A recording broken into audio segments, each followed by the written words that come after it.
In any case, let me introduce my ticket. I'm not running by myself. There's a ticket here in Atlantic County with myself, Marybeth Bennett for State Senate over here, and Joe McDevitt for freeholder.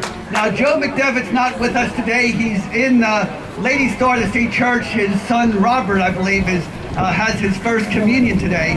So as much as we all want to be at every possible political event, we do have to look after the things that are most important, and that's the family, and I'm so glad he's there and not with us today. But anyway, let me introduce a remarkable woman, Marybeth Bennett, Republican candidate for state senate. Hello, everyone. I'm glad that it was such a good turnout today. I started out as a wildlife rehabilitator. I used to take care of orphaned and injured wild birds. I went through the licensing process and realized that one of our government entities, the Division of Fish and Wildlife, was corrupt, which set me on a path. It's a long, cumbersome story I'm not going to get into. But as time went on and I talked to other people in different locations, or when I went out and friends and family, I learned of other parts of government that were corrupt. And I thought about it, and I thought how that was wrong. I ended up with Liberty and Prosperity, and many friends and actually even family members have pushed me to run for legislation.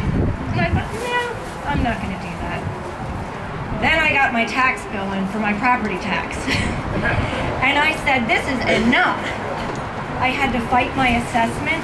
I'm looking at my neighbors, my friends, my families working 2 and 3 jobs. They're losing their full-time jobs, having to work part-time jobs, and they're getting less money, so they're not even making up the amount of money for a full-time salary. I've had enough.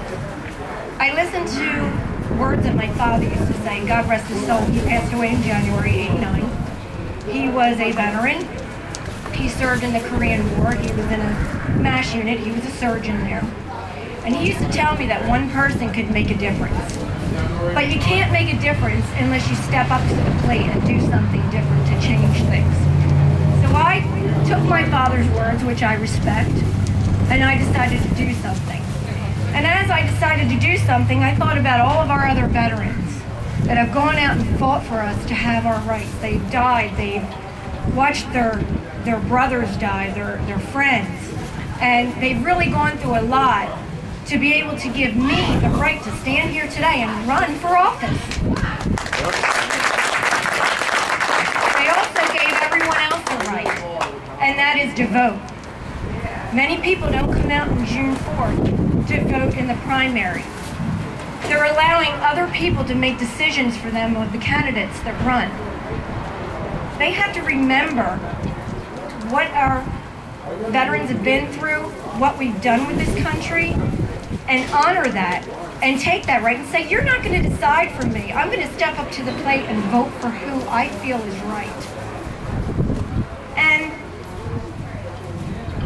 I hope that all of you decide that the right candidate will be myself, Seth Grossman, Bob, Joe McDevitt, and let's make a difference. We've had given the right to take our God-given right, to take our state back. Let's take it back. It's our state. Who are these people? A small group of people that live off the fruits of our labor. That has to change, and we're going to do it together. All right.